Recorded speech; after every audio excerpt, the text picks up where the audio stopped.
How are you guys all doing today? It's so nice to be here. I want to thank everyone for creating this beautiful, beautiful moment and event and sharing so many great insights and ideas about how marketing and communication can change the world, right? So we are very excited to address today something that really has been close to my heart, and I'm here with our creative director and my beautiful dear friend, Christiana, who was global head of PepsiCo for a bunch of different companies, designing some of the coolest campaigns, how to change the world. So thank you so much for being here with me. I appreciate you.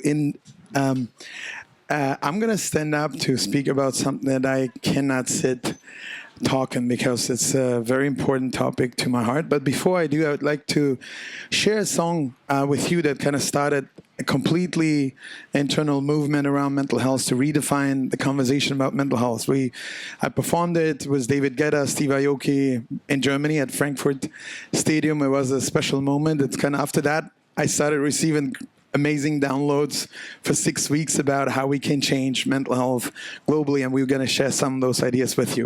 There was a song that I wrote and performed, and it again, one of the things that really wakes me up every day is that there's about 1 billion people in the world today that are diagnosed with mental health, and the crazy number that I think about every day is that there's about 11-year delay by the time people get help for mental health. And for me, if you put that in perspective, that's 1 billion people multiplied by 11 years. That's 11 billion years of humanity wasted in pain just because someone has a shame to talk about it. There's stigma. There's best friends. There's families.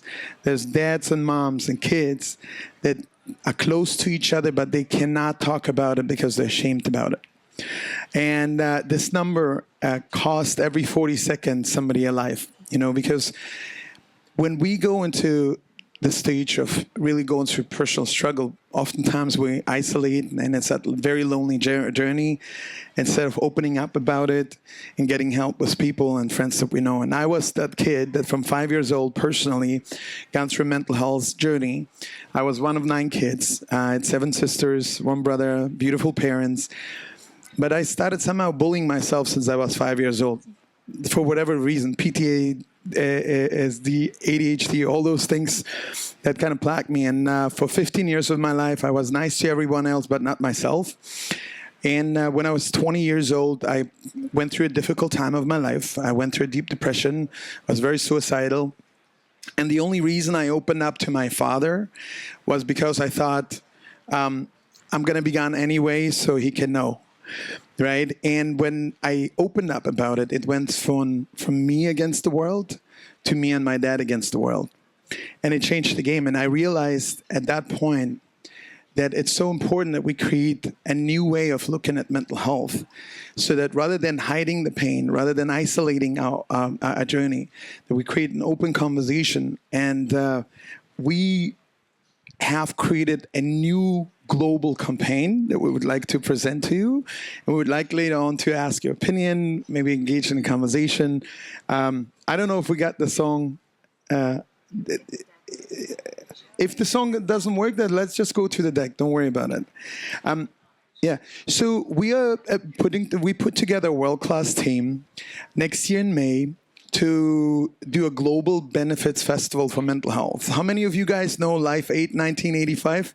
And you know, so it's been, I think 2 billion people were participating in that. So 40 years later, we believe we need to bring the world together with music, to unite the world with music around a topic that's relevant to all of us, to the rich, to the poor, to the famous, to the nobodies, to the free man, to the catched man or woman. And it's, the topic of mental health. So, and during that festival, it's going to be next year in May in Las Vegas. We're going to bring together about 70 artists. We plan to bring sports media, global media of all kinds, gaming media, social media, to reach somewhere between 2 to 3 billion people, to unite the world around a conversation to make mental health a priority. But that moment of our festival is not just an entertainment moment. It's a moment where we want to propose to the world and announce a new global symbol that would represent mental health. And we all know there's a pink ribbon for breast cancer. How many of you guys know that? Right? There's a rainbow flag for LGBT that is very well known. Everybody in the world knows. But think about it. What is there today for mental health? How can we as a brand, as a company, as a government, as a friend, show support without getting, into some dark conversations for mental health? And this is why, can I go back? Can I get the clicker maybe? Go to the first slide. So this is the new symbol that we're going to be announcing to the world. It's the butterfly. And I don't know if you guys can see it. I don't know if it can be turned or not. But the butterfly, the reason for that, because it represents all stages of humanity. It's the mental health and well-being. The butterfly is the egg stage where we kind of trying to figure out who are we, what is our purpose in life, and kind of a little bit like trying to figure out.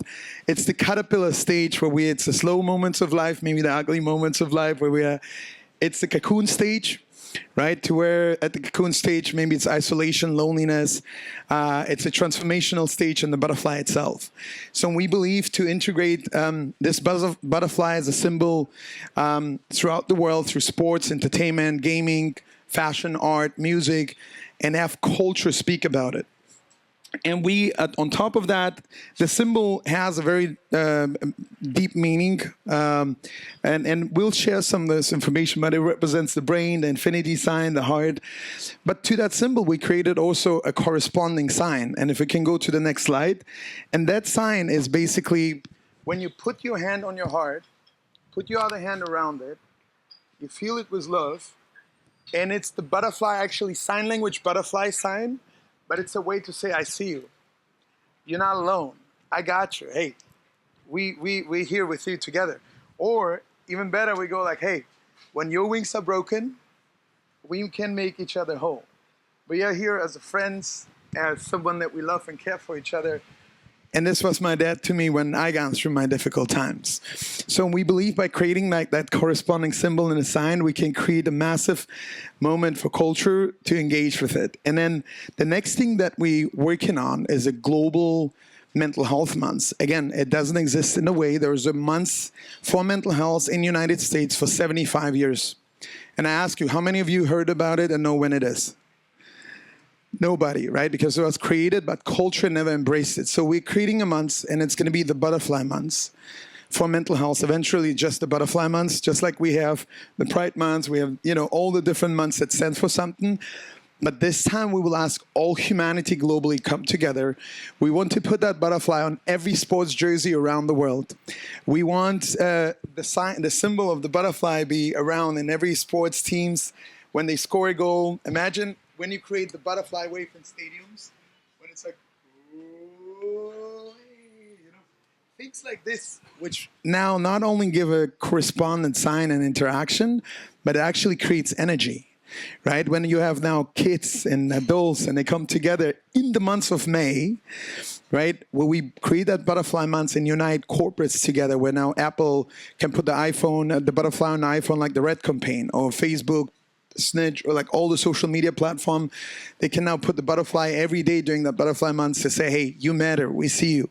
It's a conversation that will change the game for mental health. And we believe it'll trigger a movement when our brands no longer will be silent, where corporates no longer will be like, hey, what do we do? Because 20% of workplaces, they struggle with mental health. And the last thing that I tell you, we live at a time, and I'm a very positive person, right? But we do live at a very interesting time where AI is going to replace a lot of the jobs in the world. And I imagine like tens of millions of students that's 5 years from now will be graduating into their dream job, knowing that that job probably is already obsolete by the time they do it. For me, it's a state of emergency to where we need to create a new conversation and make mental health a very high priority at every level of humanity, at the government level, at the cultural level, at the corporate level, institutional level, but more important at the cultural level, so that through all ways of life, we can bring that conversation and create new policy, create new changes. And I think one of the most important things to talk about is that the first step is creating, obviously, a symbol that's meaningful, because it doesn't exist. And the other step is really ending the stigma so that you actually feel comfortable to share or get help or speak to someone. And that's something really important that Evan speaks about a lot that maybe he can elaborate on. But ending the stigma and ending the amount of time it takes from someone who is actually starting to struggle to get help, we want to bridge that gap.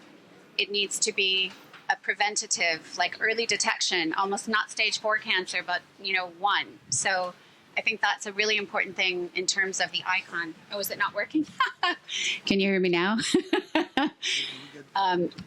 Should I start over or no? You heard me. Yeah. So obviously the idea is really to create awareness in a way where it no longer has a stigma. And we all struggle. I struggle. We all struggle in different ways, and super passionate about being able to create a conversation that's different than what's out there right now, and bridging that gap when someone starts to first struggle and then gets help.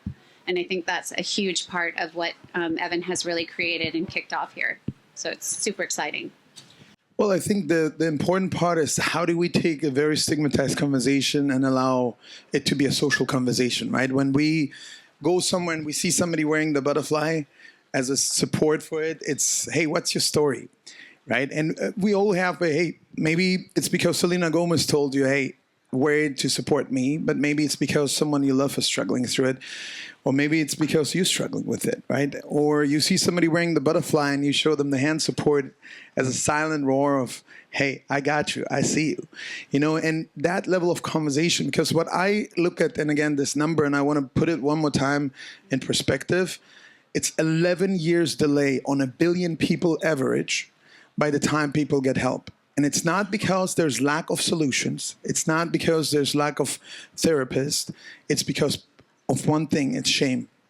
And in that 11 years, people, that's fathers that don't show up at home with a positive energy. That's kids that are on drugs because they don't know how to deal with it. That's people that every 40 seconds somebody commits suicide. And we believe that through driving that level of conversation, we will allow families to say, hey, I need help.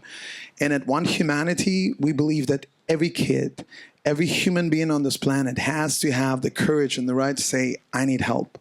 From the veterans of the world, from the people in sports, and from the people in gaming, from the people that are lonely, isolated. And we take a topic that is leading to isolation and loneliness to a social conversation, to a community-driven conversation. We're like, hey, I'm here for you. It's us together creating the butterfly, right? It's let's talk.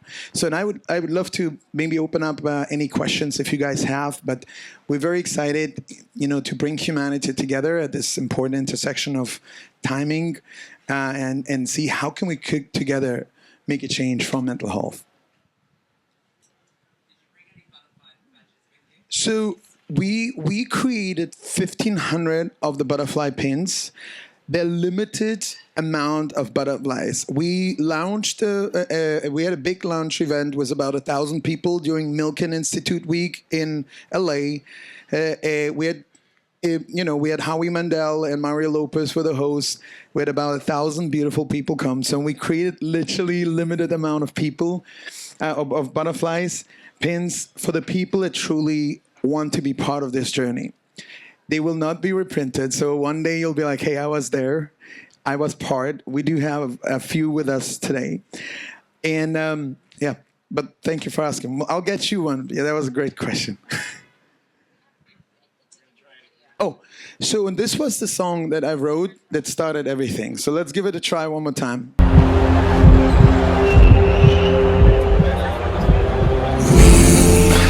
We believe in love. To be alone is not enough.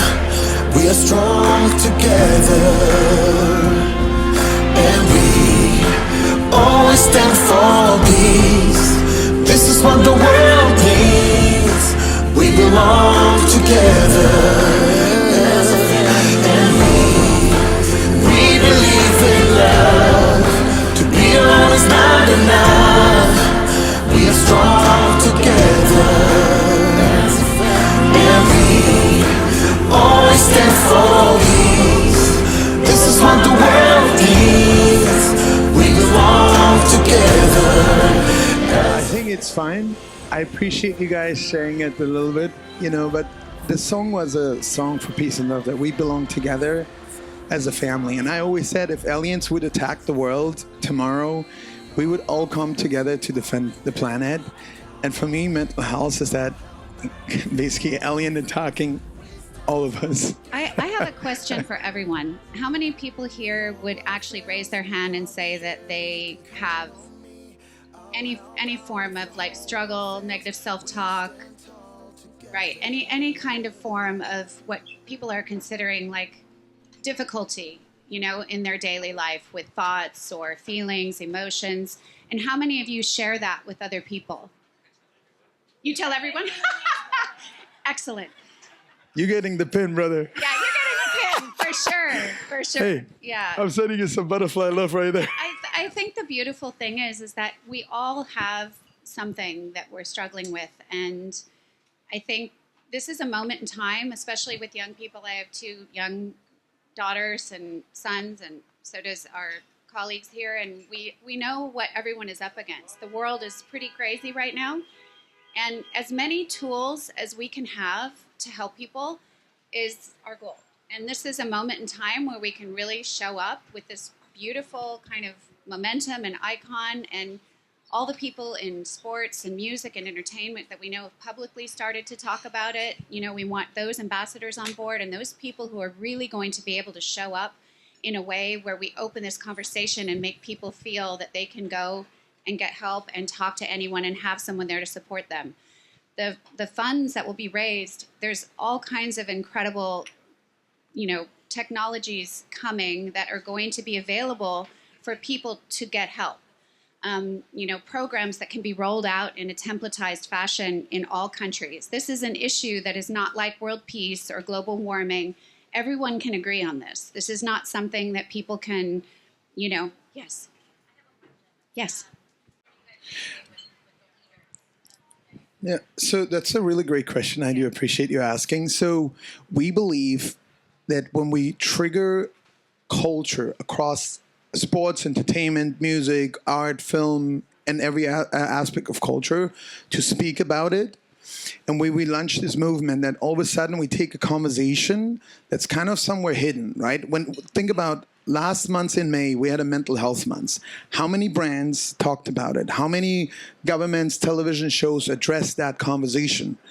None. I haven't seen really at mainstream anything. So we believe by launching that movement, and every year in the months of May, we want to do a global benefits festival, kind of like a global citizen, but specifically for mental health. And now make that a priority conversation at every stage. We have created, the whole concept to integrate it with the SDGs, with the ESGs at the UN level, right? So we create new policies. We need to integrate school and education on mental health into workplaces. Religious organizations, whether it's cultural organizations, whether it's all levels of humanity. So there's massive change that's required.